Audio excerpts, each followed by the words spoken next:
You don't need another strategy. Here's what you actually need to figure out why you can't implement the things that you already know. I'm Dr. Brooklyn Storme, former psychologist, now business coach, and I help women just like us to build profitable private practices, usually in under 12 months. Being neurodivergent means I see the patterns that other coaches miss, but it also means I'm a truth teller, so I'm not interested in giving you any business advice that sounds good or might be trending, but doesn't actually work for us. Welcome to the Practice Momentum podcast, where we're going to get your private practice sorted out. Thanks so much for being here, and let's get on with the next episode. If you've been having business coaching and you haven't been getting results, this is the episode for you. Doesn't matter if it was with me or if it's with somebody else, because I've gone and looked at success patterns for Practice Momentum, and there are definitely some trends emerging. So as people are beginning to finish the program now, the 12 months is coming up for some people. And because I've got all of the data there, I can start to pull out the patterns and see what's working, see what the opportunities are, all of those kinds of things. And I thought it might be really helpful to share it with you, whether you're in Practice Momentum or not. Maybe you're working with another coach. I think this is going to be so helpful. So welcome back. Thank you for tuning in to another episode of the podcast. I'll try not to keep it too long. I am recording it on a Sunday.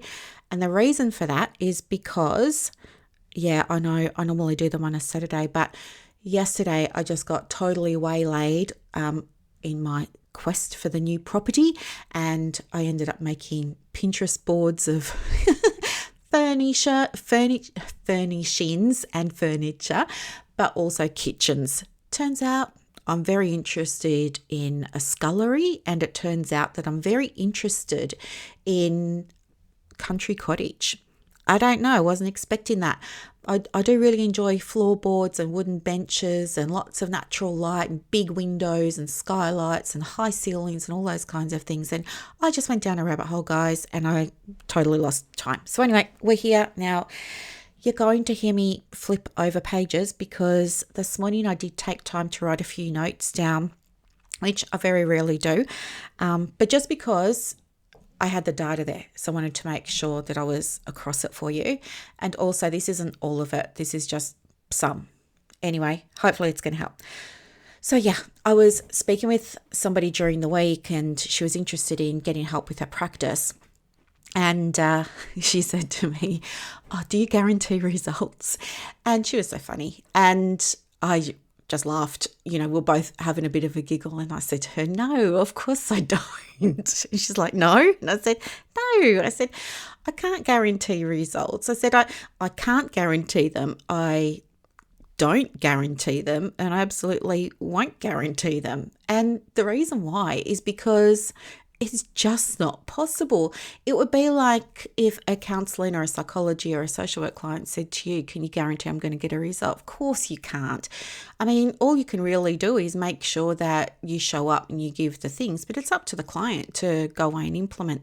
If you give them a relaxation strategy and they don't use it, they come back to you the next week and say, "Nothing's changed, everything's the same." And you say to them, "Well, did you use a strategy?" And they say, "No," that's not on you. And two, likewise, it's people just kind of like, maybe they might use the strategy for a little while, or maybe they don't use all 5 steps. Maybe they stop after step 2. Do you know what I mean? Like, you can't control that. So I was explaining that to her. Anyway, so it kind of got me onto this because I'd actually already been putting together the inaugural report for the Practice Momentum program on exactly this, the success metrics. And so it's a report that shows what it's looking at the people who got most results. Well, most people got great results. There were, of course, outliers. I'm going to tell you about the normal distribution curve again. Don't worry, I won't. You know it by now. But that hill, right? So the peak of the hill and either side of that, most people got results. Great. Most people got awesome results around the average. Some were like high average, some were low average, but there were average results for sure. But then there were also outliers, meaning there were, some people who maybe didn't get fantastic results, but then there were people who just like smashed it, crushed it, blew it out of the water. So I wanted to have a look and pull all of that information together and put it in a document so that existing clients and anybody new coming into the program can, I guess, understand what the qualities and characteristics and attributes and behaviors were, as evidenced by the KPIs that they all track, but also through my own coaching interactions with them, to see how they can get the most out of the program. So it's a helpful document, it's educational, and hopefully some of them will get inspired, because they might be thinking, because this is the thing, right? When you do private business coaching, I'm only ever having the conversations with one person at a time. But with Momentum, most, probably like 95% of the women are also inside a community, right? And not everybody is, but most of them are inside a community. And there are definitely people inside that community that just like to know that it's there and be part of it and read the things, but they don't necessarily like engage. It's all fine. But they don't know what I know about all of them, because they don't have access to it all. I know where each one of them is at any given time because I do have access. So they don't really have anything to compare their progress to, or to have as a benchmark, see how they're going. And I thought that if I put this together, it might help some of them say, oh, okay, great, I'm on the right track, doing everything I need to be doing. And help others say, oh, okay, so the ones who are getting like these really exciting results over here, they're doing A, B, and C. I haven't been. Okay, fine, I can start doing A, B, and C now. I know that's what they were doing. So anyway, that's where this all came from. So, success patterns. I'm just quickly reading my notes here. Yeah. One of the things that I notice, these are in no particular order, okay? These are just sort of me remembering what I put in my report this morning before I jumped on here. One of the things that they did was they maintained progress through maintaining their participation over the 12 months.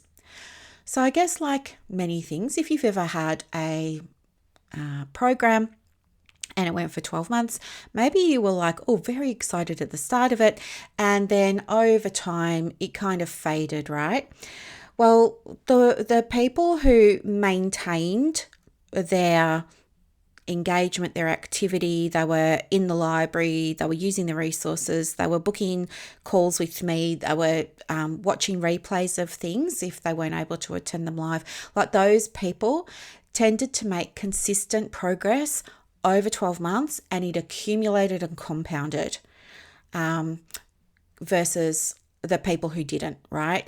So at the start, sometimes people will get very excited and they're going to book calls and they'll start doing the things, and then it fades because other things take priority. Life gets in the way, work gets in the way, clients get in the way, whatever, and that happens. So by them committing to, I guess, showing up for themselves regularly, they got better results in terms of return on investment than people who were using it ad hoc or stopped using it.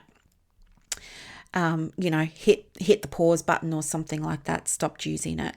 So that was one thing. And something else is they tended to follow a plan. So when people first start working in Practice Momentum, or even Ascend now, which I'll talk to you about later today if I've got time, but they begin with a comprehensive business assessment, and we do lots of things in that assessment, and they end up leaving with an outline, overview, mini plan, comprehensive plan, whatever is going to work for them. And that comes out of our conversation. So some of them really love a quite detailed plan, and so they get one. Other people get very overwhelmed very easily and they just say, give me a 30-day checklist and I will just work through these things that you think I should be doing and I'll just tick them off as I go.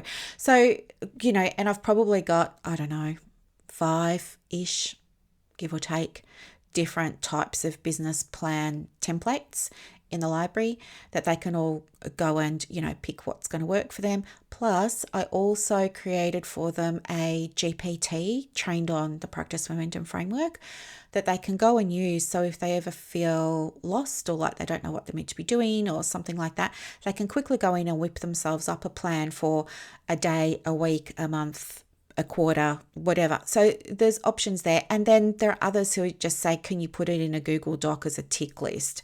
And I do that. But the point is that they all get one.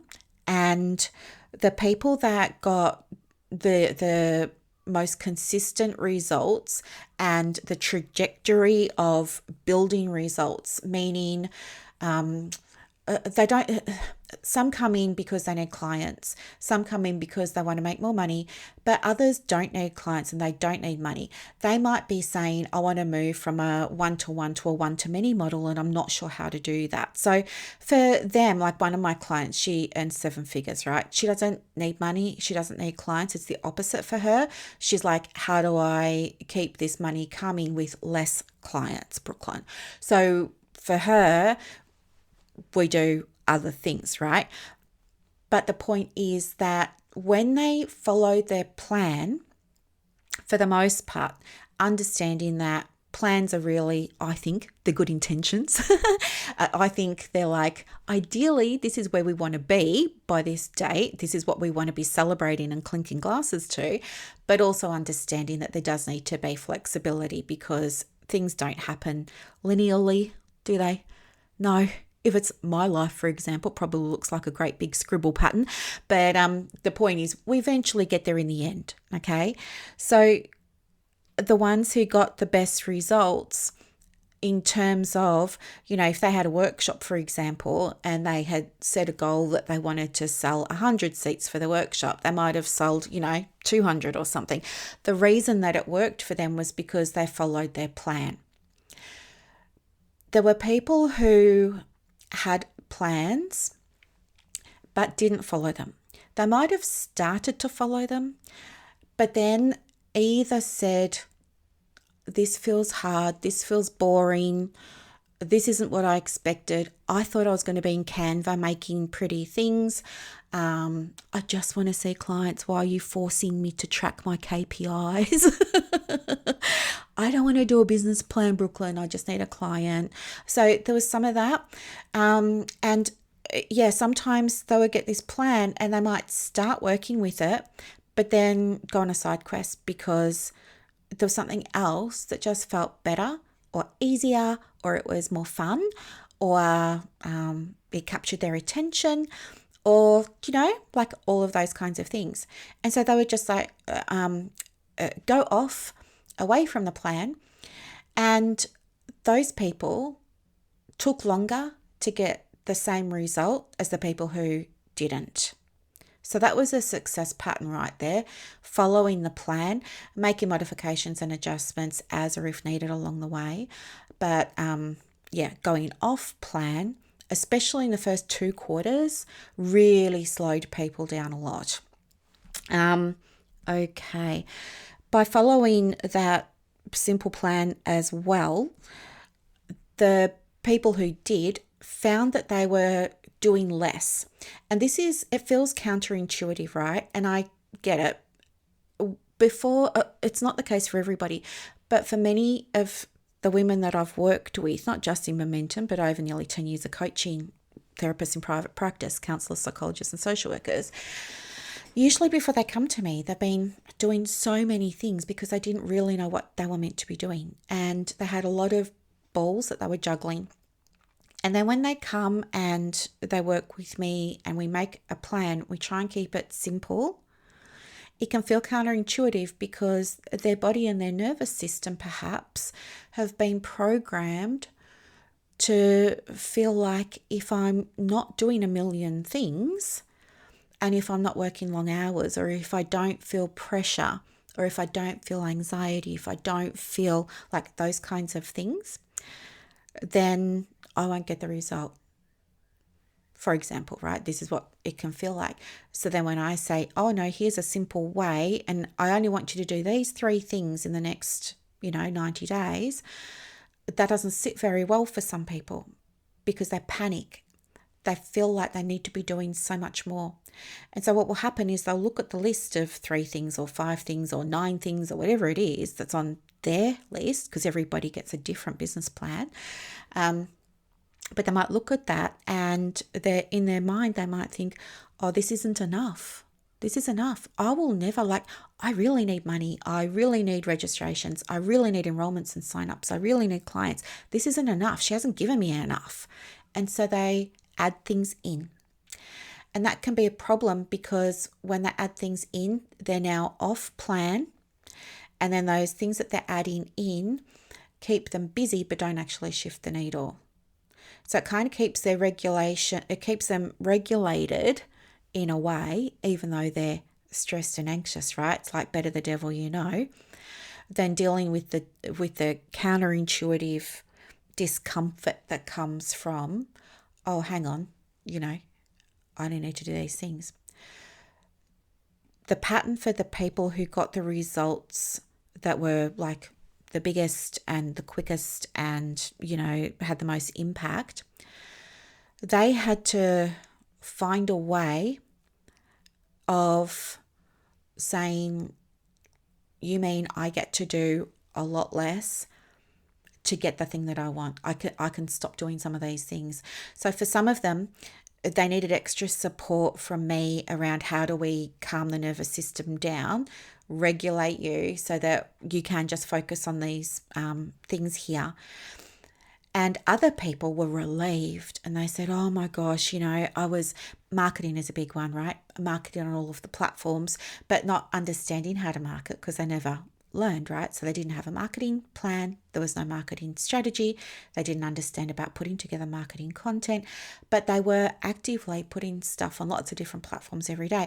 And so when they learned, for example, that they could put the brakes on that, for many of them, that was a relief. And understanding and knowing, I need you to do this, this, and this. These are the things here. If we get these right, these are the things that for your practice will start shifting the needle the quickest. They felt relief. So again, it's different for everybody, but that's what happened for the successful people. And then the people who they still reached success, but it wasn't, I guess, what it could have been had they followed the plan. The other thing is life happens, right? Absolutely, life happens. I mean, in the last 12 months, there were psychologists working with me in and outside of Practice Momentum that a bunch of them, they had group practices and I call it a mutiny. It was like, they went and they were trying to get the subcontractors to turn up to the team meetings and the PD days on the same days as the employed people, and it wasn't working, and there was conflict, and then there was team conflict because the subbies were getting, in inverted commas, paid more than the employees, and so there were all these problems. And then with some of the group practices, they had like a mass exodus, and they just rocked up to work one day and opened their inbox to like a cascade of resignations, totally out of the blue to them. That happened to, it was common. It happened maybe in the last 12 months, probably about 7 psychologists in private practice, Queensland, New South Wales and Victoria. So yeah, that happened. There were other people who got sick or their partners got sick. Some of them got separated. Some got divorced. Some relocated. Some became the sole income for their families, right? There was all of this stuff going on. Now, some of that's huge. It's all valid. And other people had health conditions, mental health conditions like maybe depression or ADHD diagnoses or like all of the things. The success pattern though that came through in the data and through my coaching conversations that I had was that there was definitely a trend that happened around the people who got better results. They were the ones who said, my husband's just left or just found out he's having an affair and, it's all hit the fan over here and I really don't think that I can go ahead and do the thing that we'd planned. What do I do? So they will come and update the plan basically. How do I keep this going? Or how do I still, sorry, I just have to, my screensaver came on. How do I deal with this thing? Like I've got the children home from school because, we've all got COVID in the house or something like that. How do I deal with this thing and still, provide a service to the clients or still receive money from the business even when I can't be there as often or I just can't be there now?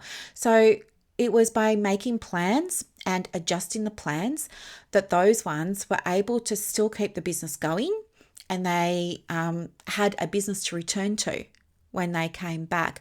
They were able to still get paid even though they weren't showing up. They were able to still find ways of delivering services to clients even though they couldn't show up. So that was all good, right?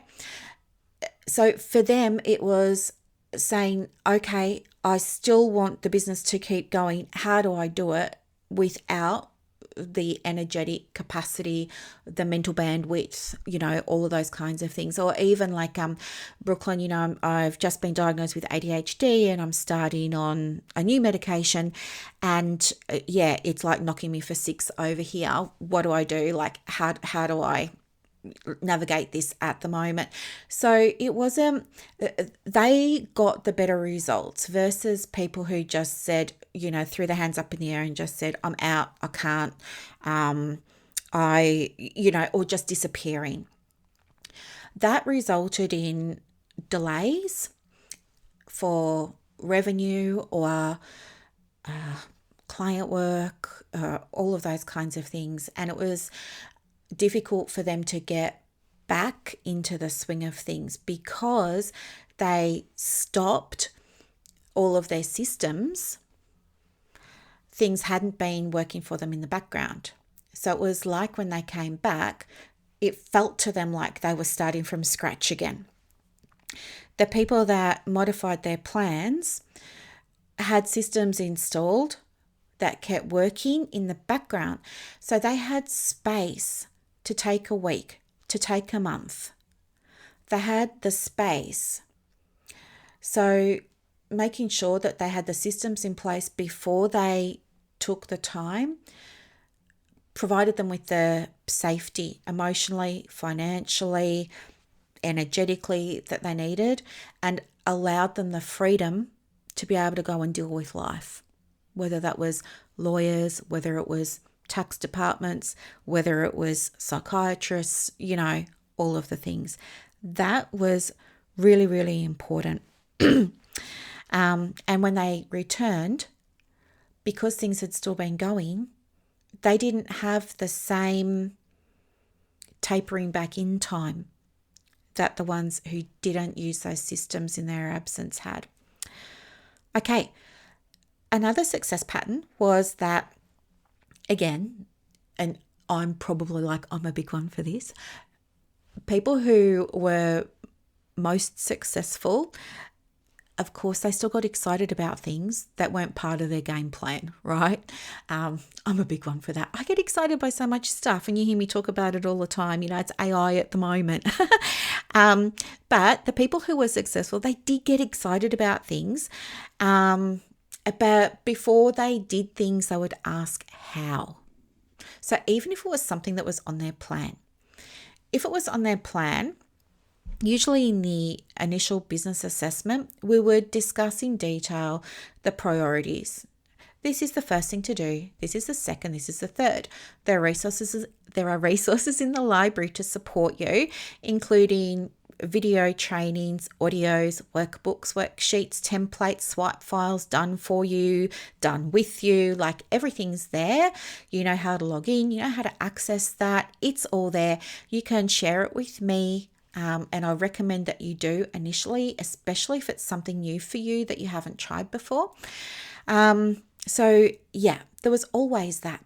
But sometimes people would just get very excited about something that was on their plan, or maybe it was something that just wasn't on their plan, but it took them away from the plan for a moment. They get very excited and they're just like, do it. Now, what happened for the people who saw more success was they would get excited about something on their plan, and then they would say, okay, I've done, the first two things. I'm up to the third thing, super excited. What's my first step? What do I need to do? And I would usually say, awesome. What do you already know about this?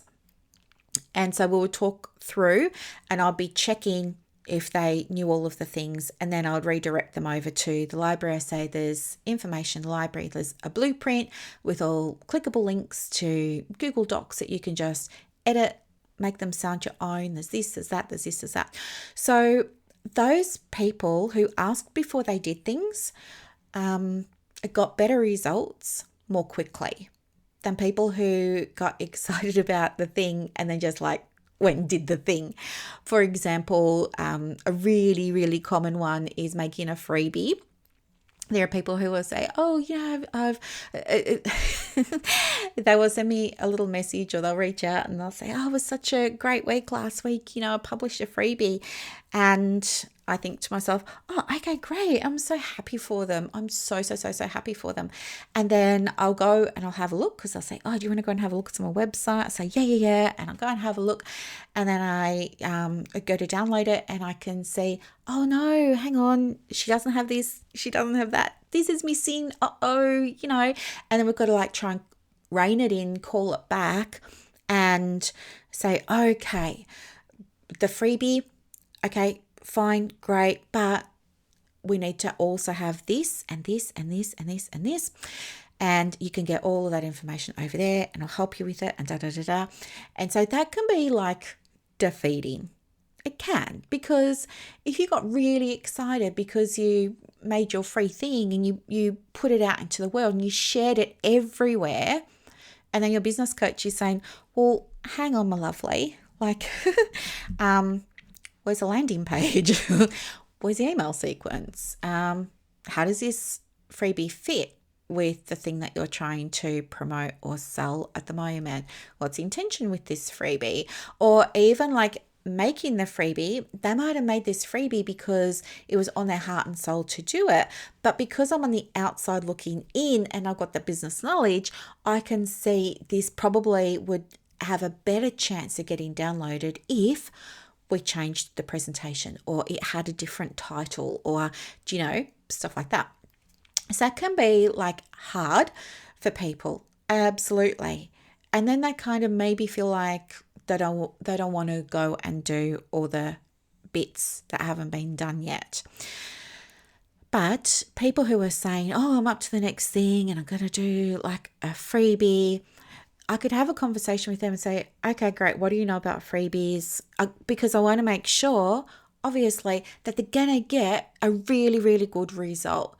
So I have to make sure, do you know what to think about when you're going to make one? Do you know how to create a title for one? Do you know what your audience resonates with and what they don't? Do you understand the steps and the processes? And then I can redirect them to resources that I've got. And if they have a unique situation, I will make them a resource, right? I usually do it that day or the next day. And then I will send it to them and I will add it into the library. But the ones who learned how to do it and did it got better results faster. And by that, I mean more downloads really quickly. So, for example, people who followed the steps and followed the process might have gone on a learning curve initially, which might have caused a delay. It might have taken them 4 weeks to get this freebie out, whereas they thought it was going to be done in an afternoon. They thought they were just going to go and use a template from Canva, rework it a little bit, and then put it on their website or share it to the socials. But when they realized, there's other moving pieces that are attached to this, it might have gone from taking an afternoon or a day perhaps to now it's going to take time. So it caused a bit of a delay. But once they had it up and running, they were then messaging me, the next day, someone booked in, 2 people downloaded, 10 people downloaded. I got my first registration. I got my first 3 signups. Whereas the people who didn't do that, it was months later and it was crickets on their free thing. And they'd moved on to going and doing something else. So that was definitely a success metric. Before they started things, they would check in, say, hey, this is the next thing on my list. What do I need to know before I do it to save me the time?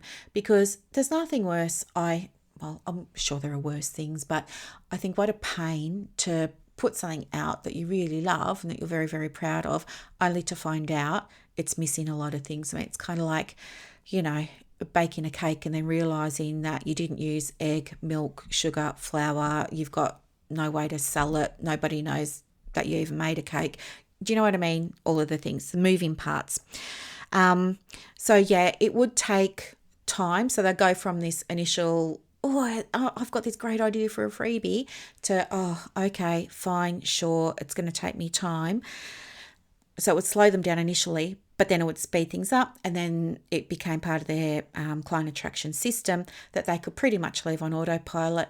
And then over following months, it was bringing in consistent inquiries. So yeah, definitely worth the delay for them, and that was reflected in their KPIs. The next thing was expectations of results. People who were seeing themselves as business owners and understanding things take time and that there's no magic pills, quick fixes and stuff like that. They really did understand and get it. And for them, they found it a little bit easier in terms of they weren't as stressed, they weren't as pressured, they weren't as anxious as people who were putting a lot of pressure on themselves to do something today and get a result within a couple of days. And this is really, really important. The people who were getting the better results also knew that things take time, and they listen and they understand when I share with them little statements around things happen in 90-day cycles in business, right? That's why we've got quarters. It's why we do our, PAYG, our BAS, our GSTs happen in quarters, right? Everything happens in quarters in business. And it's the same whether you're making a freebie or you're trying to get clients off a brand new website or a recently heavily updated website. It all takes time. And so one of the success patterns was the people who understood things were going to take time, because they didn't have the expectation of why it's not working, there should be a result right away. It meant that they were able to do what needed to be done, set it aside when it was, and then move on to the next thing. And so for them, they felt more on top of things. They felt like there was a plan. They felt like they knew what they were doing. And there was like general, better focus, even for clients who are neurodivergent. There was a better sense of this is where I'm going, where I'm heading, what I'm doing, versus the people who didn't get the amazing results. They would do something like maybe publish a website and then a week later be saying to me, it didn't work, it's not working.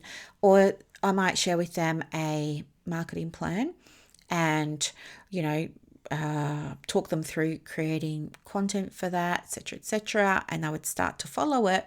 And then a week later say, it's not working. So I'm not doing that anymore. I'm now going to do this other thing over here. So they would stop, because they weren't getting fast enough results compared to like what they expected. And that's very, very important because it can keep people in a state of feeling hurried, feeling busy, and equating being busy with, I'm working so hard, I should be seeing the result. They don't understand that there's no evidence at all to show that the amount of effort you use has anything to do with getting a result. In fact, the data shows the opposite. The data says that results have low to no correlation with effort. But this is what's happening. They're using their employee mindset. And I did too in the beginning. And it happens because when you work for somebody else, it's very, very different. You don't have the insights and the access to higher level information around the business plan, maybe, the business strategies, all those kinds of things. Your role is to do one task for that business that ticks it off their business plan for that year, or for their 3-year plan, or for their 5-year plan. So everybody that they hire is hired to do one thing on their plan. That's what you're doing, usually. And so you get told what to do, right? You have to apply to do the task for them.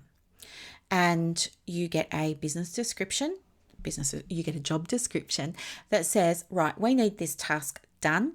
You need to be able to use ChatGPT to a high standard. You need to be able to use Google Workspace. You need to be able to use Xander, right? All those kinds of things. And you do, right? And then you get that job, and then you go and you do the job. But you also have monitoring and check-ins. And you might have them monthly, or you might have them quarterly. And on top of that, you have performance reviews. So this is what happens in Momentum with our quarterly KPI check-ins.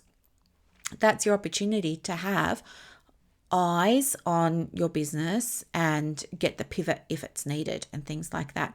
But when we're working for somebody else, you're directed. You're doing what you're told. You can't deviate. You're not allowed to deviate without permission, right? You must stay in your lane. And you learn that if you want extra money because it's little Johnny's school camp coming up in 2 months, and you just got the email from the school saying that little Johnny's camp is going to be $1,200 and you don't have it, you got to figure out a way of getting it. So you're going to go to your boss and you're going to say, I need overtime. And what that usually looks like is staying back late, or working on weekends, working on public holidays, or taking on extra duties. So it's working harder, putting in more effort. And this is the programming that happens. But that same programming doesn't work when you're the business owner. When you start a business, when you start your private practice, it's not about that anymore. You need to start being a business owner and having a top-down approach to the business. I'm not saying you need to go and hire people to do your stuff. Of course you can. When you're ready and you want to, if that's important to you, you can. You can get a remote VA, you could get a part-time VA, you could get a part-time social media person, all of those kinds of things, absolutely. But in the beginning, you can't run it with the same mindset. So when you're stopping and starting and you're keeping your body busy and you're keeping your brain busy with all of these things, it's very understandable that you would be getting a bit upset if you weren't seeing the results, because your brain is used to getting money, for example, or getting the time in lieu and stuff like that from your experience working for somebody else. Your brain hasn't caught up to the fact that, hang on, no, you're the business now, and this ain't how it works anymore. You have to shift the way that you see yourself, okay? The successful people in Practice Momentum that got like the really amazing, exciting results, they tended to understand that an absence of a result didn't mean it wasn't coming. Whereas people who didn't see it right away thought the strategy failed, they'd quit the strategy, they would start another strategy. What I mean by that is people who were more successful understood, okay, let's just take the example of the freebie. They would say, okay, so I got my freebie out there and I know this is one step in my client's pathway to them being able to find me, see if I'm the right one for them, check me out, spend some time with me, all of the things, do whatever they need to do in order to feel, confident enough, safe enough, like I'm their person, like they could trust me, like they could trust themselves, like they saw themselves as being worthy enough, whatever it was, to take the step I want them to take, whether that was making a booking for a discovery call or signing up for the workshop or joining the course or whatever it was, right? So they would understand that while they might have put the freebie out 2 weeks ago and nobody had booked an appointment yet, they knew that that didn't mean the freebie wasn't working. They could see that it was getting downloaded, and so they knew that there were people circulating in the background. I call these beautiful souls a silent audience, right? You never hear from them. You don't know that they're there, but they're there, and they're going to be the ones that book the appointment. And you've heard me talk about this before too. Like there are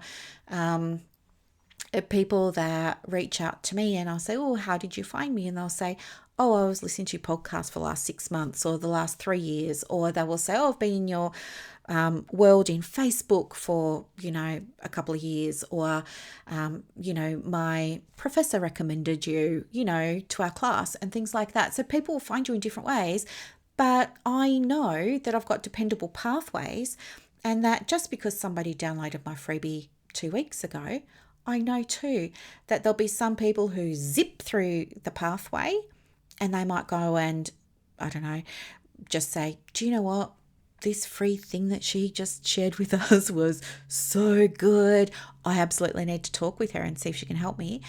Or they might just like to, if they're brand new, they don't know me from Adam, and they see that I've got maybe a podcast or the Facebook group, they're going to listen to the podcast and get to know me, or they're going to hang out in the Facebook group. They might never engage.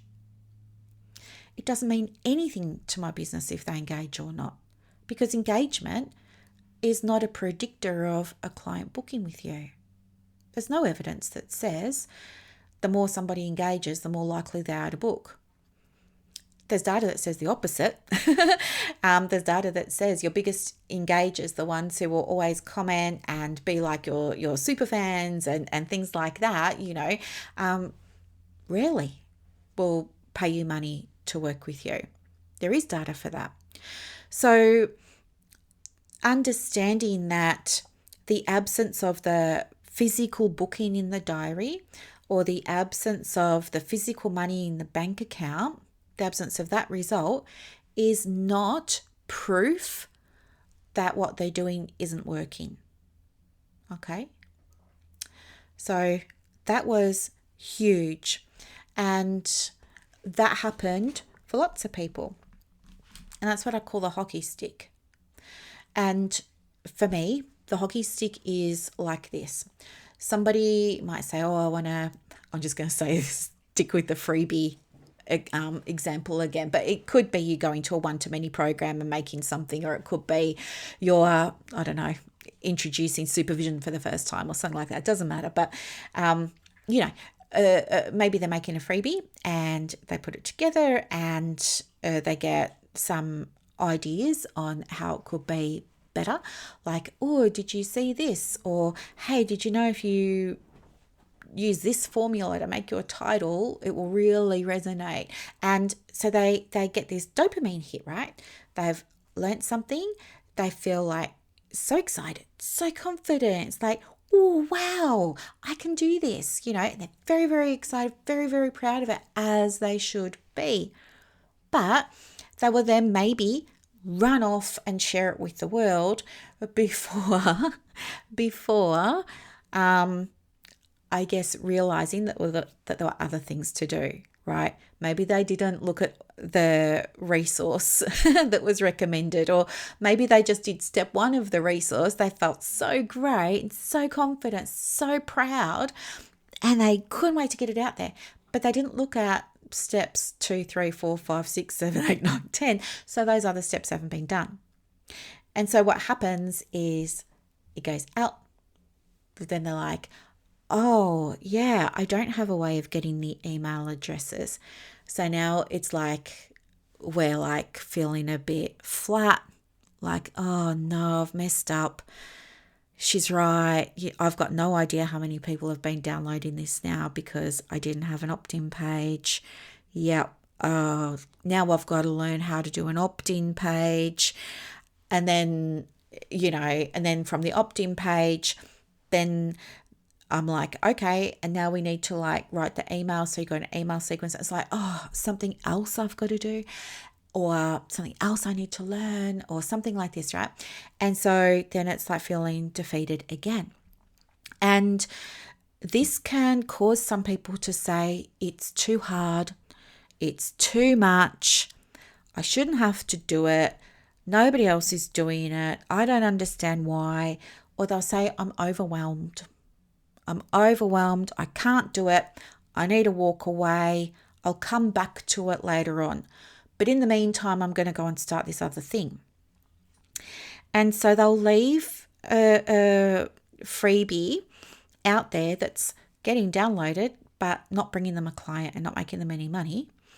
And what's happened is they've essentially given up on the free thing, right? They've given up.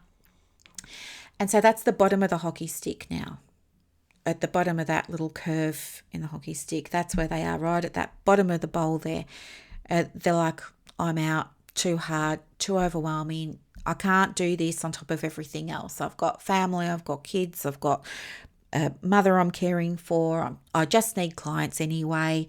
I don't understand why I've got to do, and all of this will come up for some people. And then they'll go and start something else.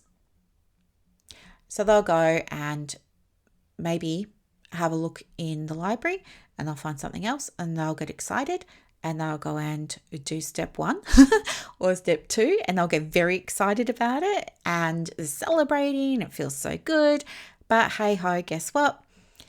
Didn't do steps 2, 3, 4, 5, 6, 7, 8, 9, 10.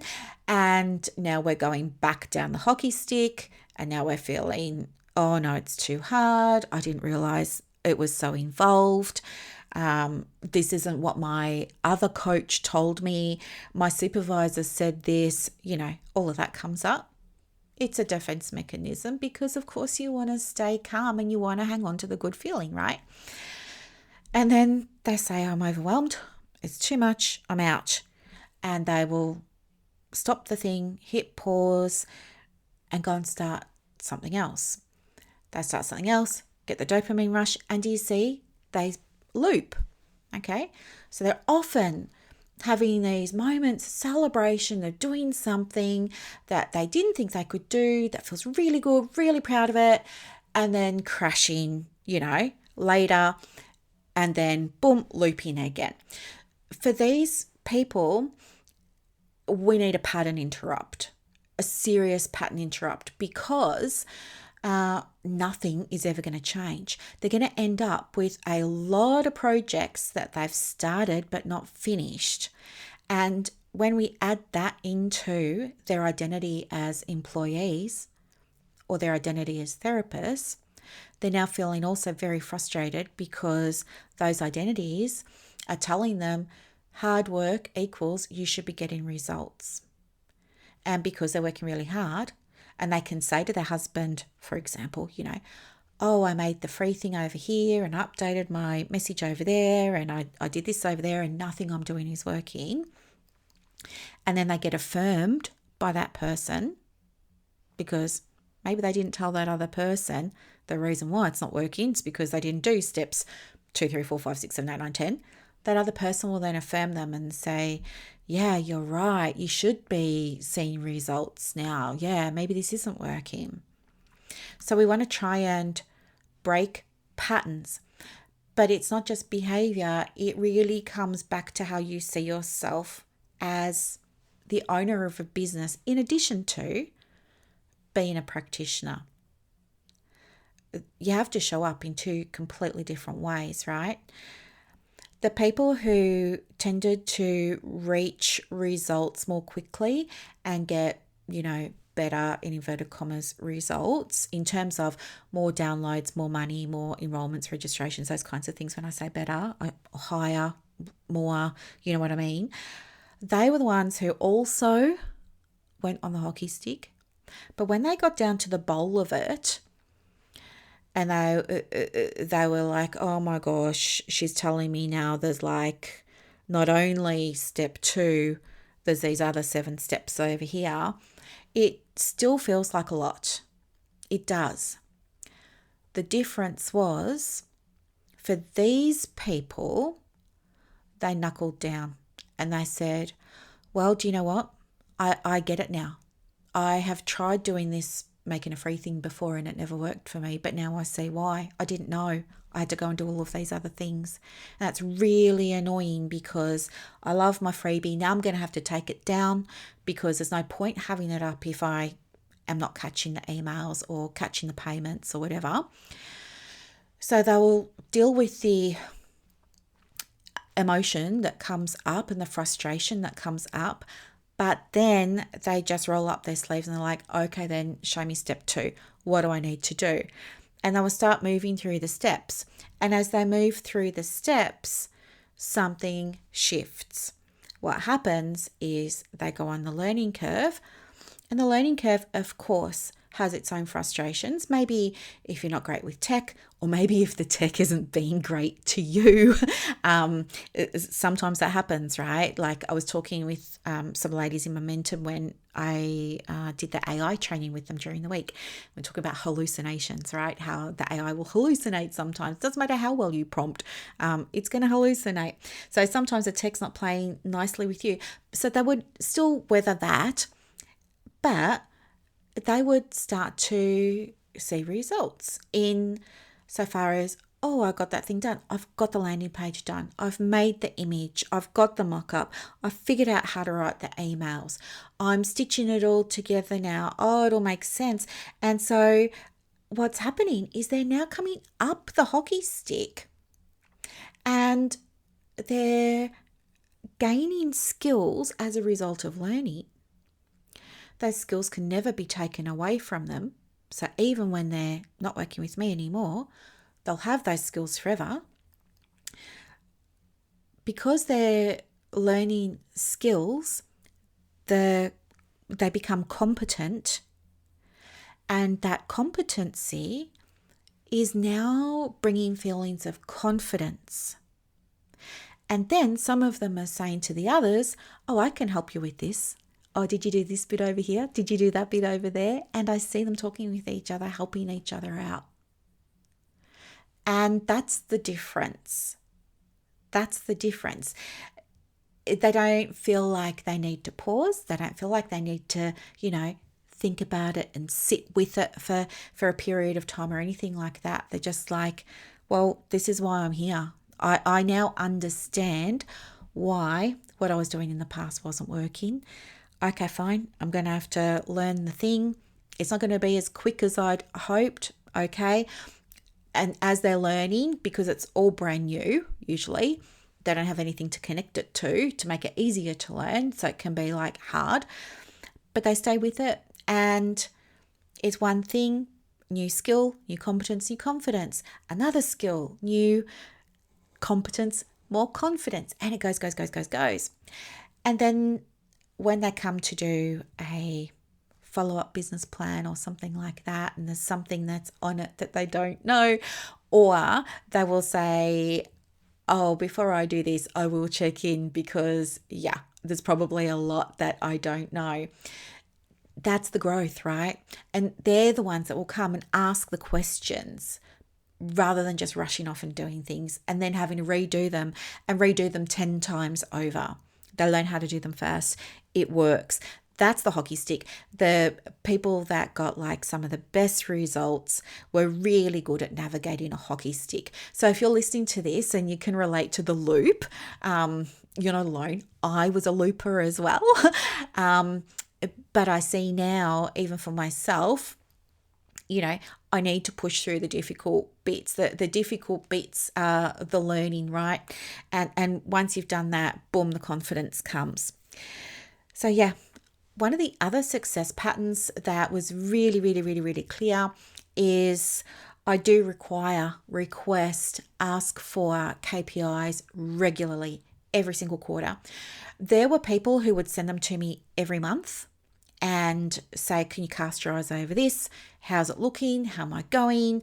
What are the insights here? What can you teach me about interpreting my numbers? Very interested in the numbers because they were learning how to make business decisions from them. Found it super duper helpful. I found it super duper helpful as well because I'm not as emotionally invested in their businesses as they are, right? I'm emotionally invested in them getting the results. So I have a level of objectivity when it comes to their business, including the numbers that they don't. And because of the autism and the ADHD that I have, I'm really good at pattern matching and spotting the missing pieces and spotting the gaps. And I can let them know real quick, hey, we need to do this, or this. Somebody sent me her KPIs once and I just looked at them and straight away it wasn't adding up. And it turned out, like I said to her, these numbers aren't adding up. And I said, can we just double check you've entered them correctly? She came back to me. She was like, yep, I've entered them correctly. She sent me de-identified evidence of the numbers. So I was able to go in and like double check. But it wasn't right. They just weren't adding up. And then I saw it was because, she deleted the cancellation line. And we didn't have the correct numbers because there was no way of tracking the cancellations. So we didn't have clear picture of what was going on with her finances. Somebody else, she sent through KPIs, but she edited her spreadsheet. And instead of, keeping like the general gist of the spreadsheet that I give them, which is a simple structured layout that they can go and edit. Some of them had made huge changes, lost formulas and formatting and things like that. And it did affect things. So it was a simple enough fix. We're able to do that. And then we could start to look at those, make better decisions for the business rather than making intuitive decisions or decisions by gut alone. People who didn't get the same level of success or the same kind of results would avoid tracking their numbers.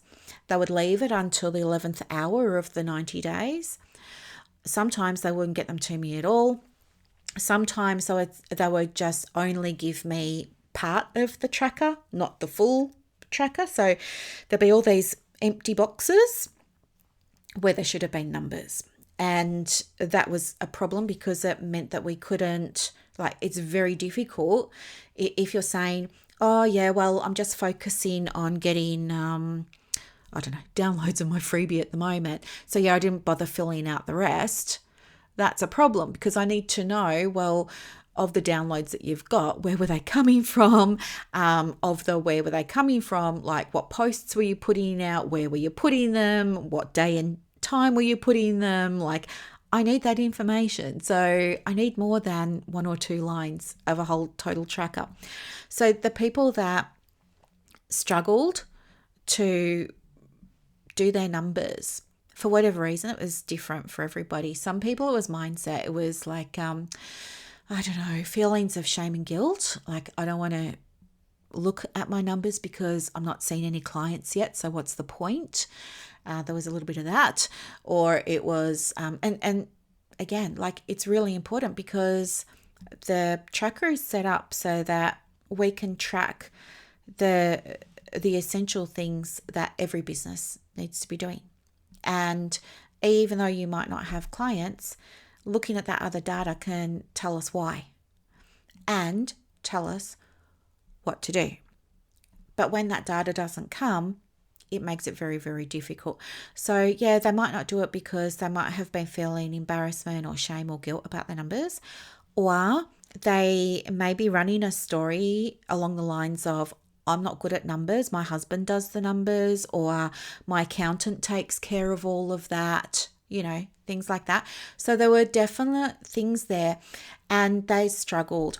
And what it looked like was, not only did we have gaps in the data, but then we started to see gaps in the business. And then these women sometimes would have a higher tendency to be panicking, to be scattered, not know where things were. If I ask them, oh yeah, I can help you with this, it's all right, we're going to sort it out. If you just show me where you did this or how you did that, that'll be a great starting point, and I can do the heavy lifting from there. And then they panic because they can't remember where they put anything. So it'd be very kind of disorganized, maybe, bit scattered, bit lost, feeling the anxiety, feeling the lack of confidence, all of that. I would say to them, okay, have you put this system in place? Have you put that process in place? And they would say that they hadn't, and they would apologize, which, nobody ever needs to apologize to me, but they would apologize and say, I can't, Brooklyn, it's just too much for me right now. I just need to focus on all these other things. But it was the disorganization and the absence of systems that was keeping them in that loop, and it was very, very difficult for them to try and transition out. Some were able to, but some, still struggled. So, The other thing that I noticed, and again, reflected in conversations, the business coaching conversations with the clients, a very clear pattern around people who were tracking their numbers versus those who weren't. The people who were tracking their numbers, when we had to make a decision about the business, be it big or little, something that was going to cost money, something that wasn't, didn't matter, a new strategy maybe, they were just pretty much matter of fact about it. It was just like, okay, yep, sure, I'll get on to that and I'll come back to you when it's done. Versus if somebody was already scattered and disorganized and all of this, they tended to resist a plan and resist a system or a strategy because it felt like it was adding to their plate. They didn't see that it may mean that, okay, you might have to work on Saturday morning to get this set up, but it will mean you get to go home at 5 o'clock for the rest of your life. It was just too much and they just couldn't. So they continued to struggle a little bit. It was just harder for them. So that was definitely a pattern. The people who did go through that transition phase of, okay, I get it, I'm working 4 days a week now for this group practice over here while I'm building up my own business over here on a Friday. So I'm super busy. They were saying, okay, if you reckon I need to do my marketing system or my booking system or my sustainability system or something, yeah, okay, I can do that on my weekend, or I can do that one night after work. They were finding time to get things done. And as a result, they got systems in place more quickly. And those systems tended to be, for the most part, I don't believe anything is ever entirely passive or entirely automated. I think you always will be going back and checking that things are working, refining, updating, all of that, monitoring. But for the most part, they're able to put systems in place for their businesses that became dependable, reliable pathways for things like inquiries, registrations, bookings, downloads, subscriptions, membership things, all of the things. So that was important. So, and all of the success patterns that I've mentioned here, and these are just a handful, right? And the reason that I'm sharing is so that you can hear in real life, like this is what it looks like. This is what is actually happening behind the scenes for the practices that are doing really, really, really, really well and the ones who are still struggling, right? Yeah, all of the success patterns that I've shared tended to come from a shift in how people saw themselves. Now, when people first start doing business coaching with me, they don't always see themselves as a business owner, right? They see themselves as a experienced, clinical, accredited mental health social worker with 17 years under their belt, maybe offering, workshops and things like that. But they're operating from employee mindset, and they didn't realize that they were operating from employee mindset. And so when they can see, oh, okay, this is employee mindset over here, what's a business mindset? And they hear about that and they learn about that, then they can start to see they can contrast the two. And then they can start to say, okay, how do I do this? How do I learn how to also be the owner of my business? And it's very, very important, because if you're coming into a business thinking hard work is going to get you the client, you're going to set yourself up for a very stressful, scattered, chaotic, anxiety-inducing experience with your practice, perhaps. Likewise, if you're coming in with a therapist mindset, and that can look like, not feeling comfortable doing the business activities, feeling great in sessions with clients, really having positive, engaging conversations with clients getting beautiful outcomes, speaking well of you, getting word of mouth referrals, all those kinds of things. But if you struggle with the business side, like doing your numbers, not having a business plan, not having a marketing plan, not having an understanding of how clients get to you and how you need to provide things at each of those levels, not understanding financial management for your business, all of those things then feel incongruent with how you are showing up. And that's because they are. As practitioners, we're trained to not judge. We're trained to be highly supportive, understanding, compassionate, all of those beautiful things. And there is still a place for those things as a business owner raising her fees, as a business owner charging the cancellation, as a business owner marketing her practice, right? You can be both. You can be an effective, caring, thoughtful, kind practitioner over here that gets results, and a woman with a business that's profitable, that is set up to work with her capacity, energetically, cognitively, mentally, like psychologically, emotionally, like all of the things, and in a way that stays true to her values. And it becomes easier over time to run the business and to make the decisions when you're able to move between both of those hats, and sometimes even integrate those hats.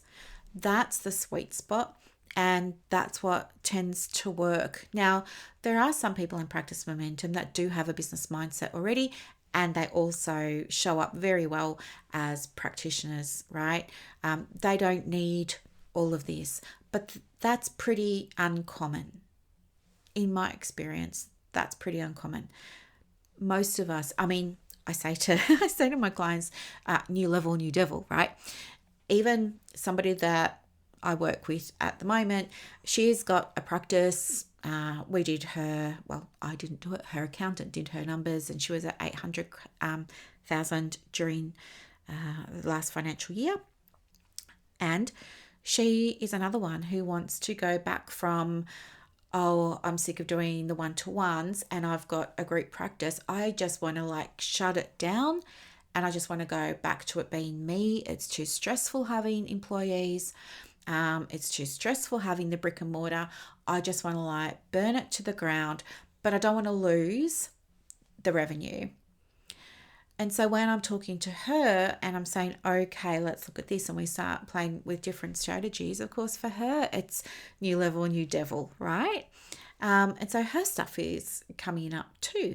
And some of her old employee mindset stuff's coming up. Some of her old therapy mindset stuff is coming up. And so she's needing support around, how do we bring those good business skills and business knowledge and business awareness now into this next chapter of the practice. So it doesn't matter how big or small your business is. It doesn't matter if you're starting out and you haven't made $1 or if you've made $10 million. These are concepts that apply to almost all of us at some point on the journey. And this is a big part of why Practice Momentum spends time supporting people one-to-one, because everybody's at a different stage too of moving through this. But to get back to the start of the episode today, which was about, when she said to me, can you guarantee my results? And I said, no, I can't, I don't, I won't. If another business coach tells you that they're absolutely going to get you a result, I would be very suspicious about that, because as I said, like even with the work you do, you can't guarantee results for anybody. It's just not going to happen. I think that would be, I don't know, I would never do it. But also I don't want to set anybody up for failure. I don't. I want to be honest with people all of the time. And there were people that over the last few weeks, so the last intake for Momentum happened around Christmas time, last week of December. And, there were people there who really, really, really, really, really wanted to join, but I knew that I couldn't help them, right, for all kinds of reasons, but I knew that I couldn't help them. And so I gave them other recommendations and things like that. And a good business coach will do that. And you need to find someone who's going to, I would recommend, you do what you want, but I would always say find someone who's going to call a spade and be totally honest with you, and not, I guess, mislead you about the results that they can get, because they can't. I feel your business coach's responsibility is to have, at a minimum, a lot of experience in what they do. I think, while we can call ourselves coaches without qualifications, it's just a personal thing for me. But when I look for my business coach, right, I want to know that they know what they're doing. So that's important to me. So I want to check that they've got testimonials, or because coaches can, but I want to check they've got good testimonials, or they've got good case studies, or there's ROI evidence, or they've got a coaching qualification under their belt, so they know what they're doing, all those kinds of things, very important. And of course, find somebody who's going to be the right fit for you. I think also when it comes to the responsibility of the business coach, their responsibility is coaching, and when it's in private practice, I think also the mentoring and consulting aspect. So business mentoring, because I know these terms can get confusing. Business coaching is when the business coach helps you arrive at your own plan, your own decisions, draws it from you. The business mentoring is when the business mentor is sharing from their experience. So they're saying, like what I've just shared with you today would be called business mentoring, right? Definitely part of that, because I'm sharing from my experience. I'm saying, hey guys, I've just pulled some data together. Very interesting. It's early days, only, 12 months into the program. But here's what I'm finding. And in my experience, that's business mentoring. And then business consulting is when you give someone the thing, right? And so that's like in momentum when I can say to my clients, yeah, go and get the freebie blueprint from the library. That's consulting. I've put it all together for them. They don't have to go and find it, figure it out, research it, buy another course. It's all there. I can say, go and get the template from the library, use the script from the library. Do you know, it's business consulting is here's how you do it, here's a strategy, here's what you need. And with business consulting, you don't have to give your clients the things. I do because I want to just make sure that I'm making it as easy as possible for my clients to get the results that they want. And if I already know what works on how to write a landing page or how to make the freebie or the quiz or get the clients or get consistency in revenue and everything, why would I not give them the steps? Like, of course, I'm going to give them the steps. I'm not just going to say, well, you need to get more consistent, because then they're going to go off and start Googling. They're going to get lost, go down rabbit holes. No, and it's going to take them forever. I just feel better personally putting what I know on paper, or in this case, it's usually a Google Doc or a Google Sheet. But I just want to put that together and cut down the length of time that it's going to take them to get the result that they want, because they come into the program wanting something, but if they can get what they want quicker, then they can do more stuff, right? And they can exceed their own expectations. So they're the differences between coaching, mentoring, and consulting. And in Momentum, they get all of those things from me. And it's kind of like when you work with your clients, you are trained in multiple modalities and frameworks and techniques and things. And as the client's with you, in your mind, you're drawing upon what they need in that moment, right? It's the same with how I work with my clients. If they're saying to me, I need the thing, I can give them the thing. But also, if they're saying, I need the thing, and I gave them something similar 2 weeks ago and 2 weeks prior, then I know there's something else going on and I can tap into that. You know what I mean? They'll still get the thing, don't worry, but I have enough experience under my belt to be able to say, okay, something's not right here. Is there, what are we missing here? And let's clean it up, clear it out, get it sorted so she can break this pattern and, make her journey smoother. So that's, in a nutshell, what I think the responsibilities are of somebody who's helping you with your private practice. So, it's very important, I think, now to go and get support for your business from the right person or people, and only you will know who that is. And don't let a business coach try and sell you on something. Before you go and meet with them, if you're going to go and book a call with somebody, find out what they do first.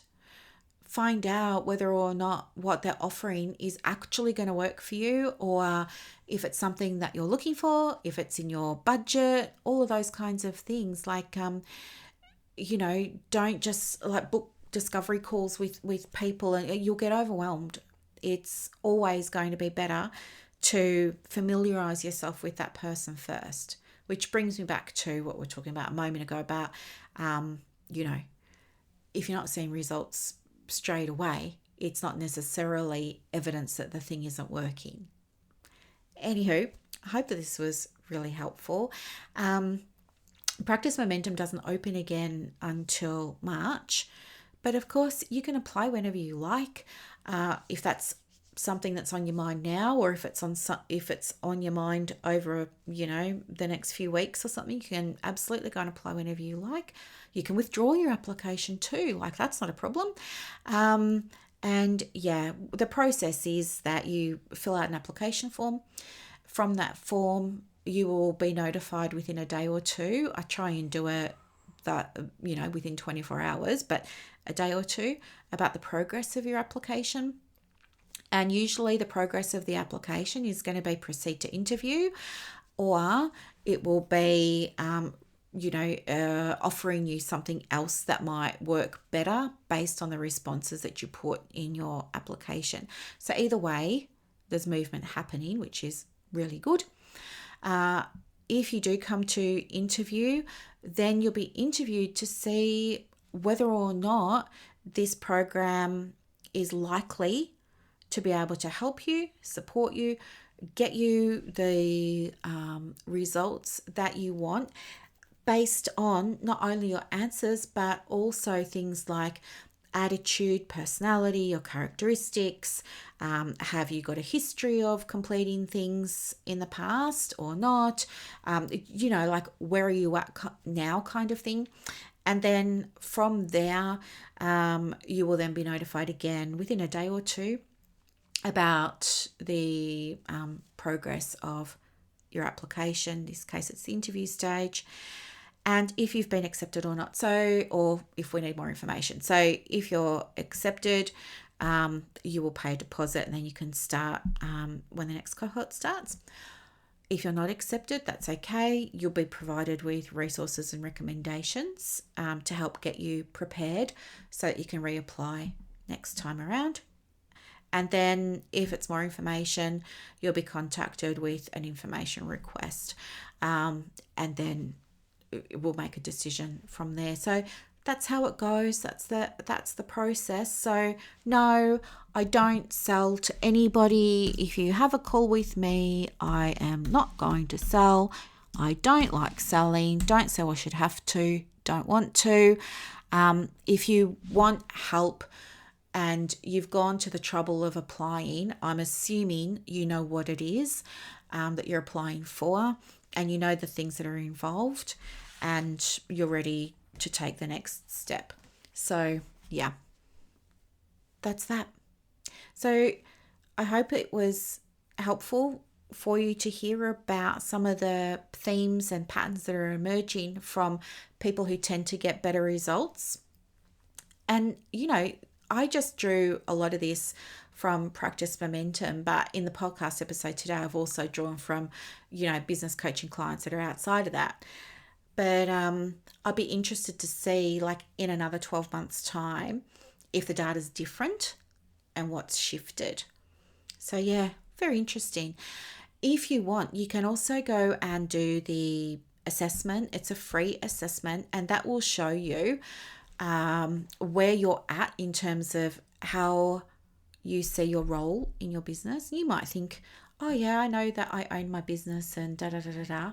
But it's also very interesting to do the assessment because it's based on not only therapy, employee, and business owner mindset, but also the interconnectedness between how each of those mindsets might be showing up in different parts of your business and how it's affecting your capacity and how it's affecting your results. You get a personalized PDF report that speaks to your results based on the responses that you put in, including recommendations for what to do next to help you shift the business along a little bit. And this assessment takes about 3 minutes to do. It's free of charge. No, it doesn't cost you anything financially. I think just your email address. And you can use that then to inform your business plan moving forward. But if you're interested in momentum, bring it along to your interview or, upload it with your application if you like. And we can absolutely draw upon that as well and use that to help support you in the business. So yeah, you've got that as well.